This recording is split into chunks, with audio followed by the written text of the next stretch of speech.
So dahil magpapasko na, gagawa tayo ngayon ng isang pagkain na traditional sa Pilipinas, yung tinatawag na bibingka.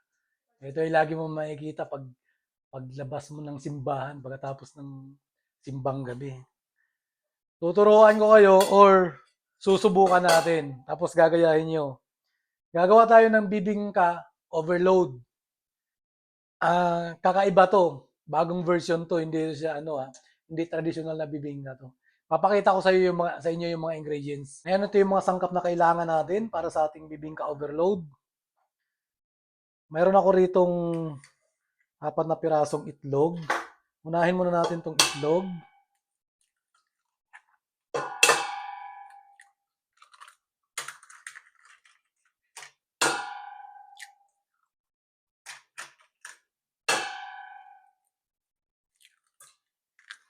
Siguraduhin na natin na walang balat ng itlog na masasama. Tapos,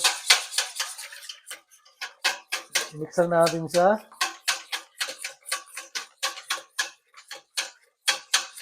Kaya pala tinawag ito na bibingka overload dahil lalagyan natin siya ng salted egg, tapos bacon on top, tsaka cheese mamaya.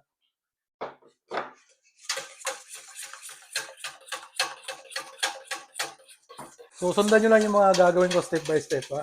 Sundan natin itong ating asukal na 100 grams.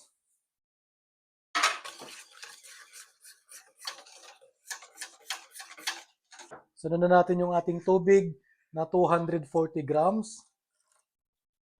Lalagay ko na lang mamaya sa comment section yung recipe nito.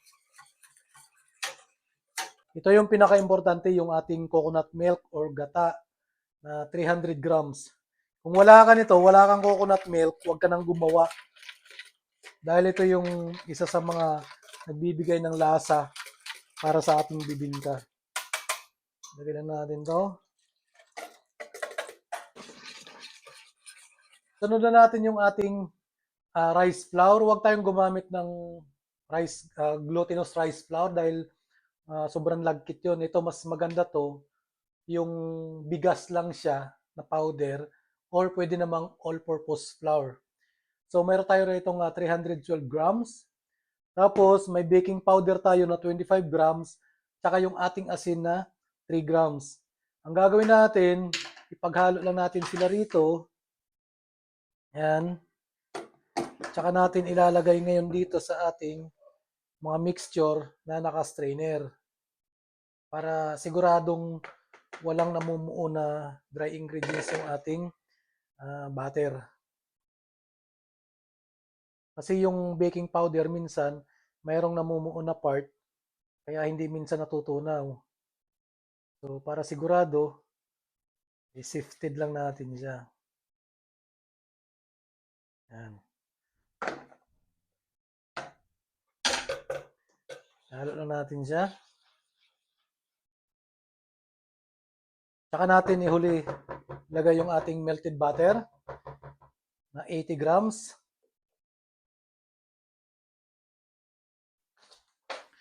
Mayroon ako ritong 11 molder. Dahil napakahirap yung hanapin yung dahon ng saging rito sa location namin, ang ginawa ko, nagupit lang ako ng baking paper para ilagay rito, pang sapin.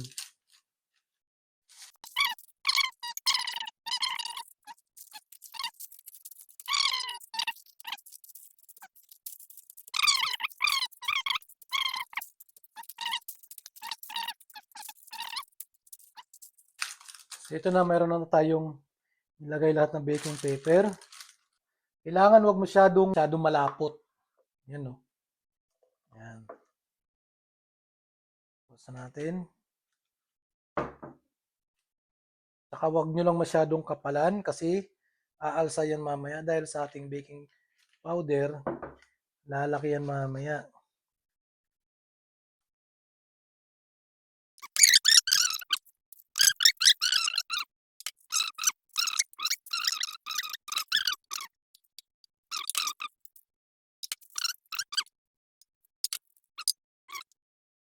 Gagawin natin, lagyan na natin siya ng salted egg.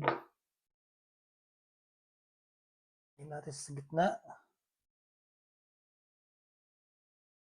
Ito.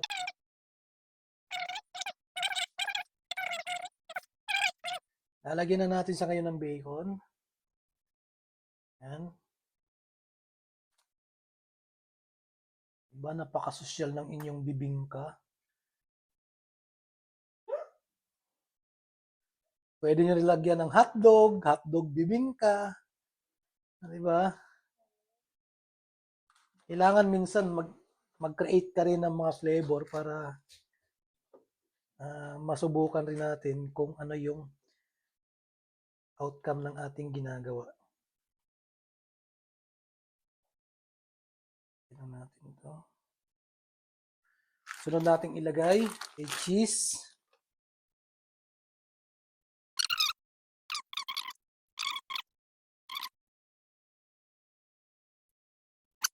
Salang na natin sa oven. After 25 minutes, ito na yung ating bibingka. Tingnan nyo naman siya. Mukha pa lang. Sobrang sarap na. Ngayon nililipat na natin siya sa ating cooling rack para mabilis lumamig. Mamaya, bago makang batch.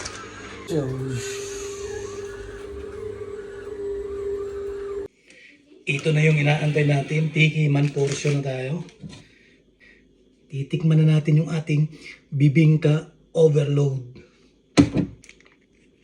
Ang bango. Ano pa kaya kung nakalagay ito sa dahon ng saging? Mas lalong mabango to. Ayan siya. Oh. Tingnan nyo naman kung gaano siya ka-moist. Diba? Tikman natin to. Ito yata yung walang salted egg. Ito yung may bacon. Yan.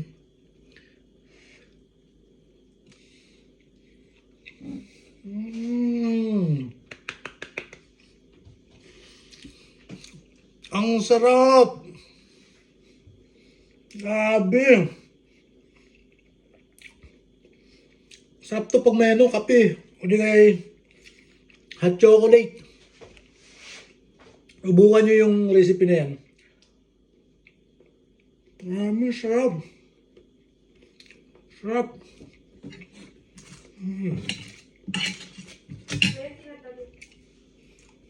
Patikim natin ngayon sa mga basher natin dito sa loob ng bahay. Tikman nyo itong bago kong eksperimento. Yung bibingka overload na may bacon tsaka itlog. Kaso yan, wala yung egg. Salted egg. Yung number 1 kritiko, yan. May baboy. Try mo muna yung bacon, malambot yan eh. Alasa. Hindi ka makapagsalita, no? Oh. Ang score, 1 to 10. 0. Dutnog. Ha? Anong score? 0. 8. 8. Ikaw? Hindi ko. Tikman mo na, dali na. Ang may bacon, dali na. De. Diba? Number 1 yan, pero mamaya lang, babanatan yan. Sarap nito, grabe. Busin nyo yan, ha?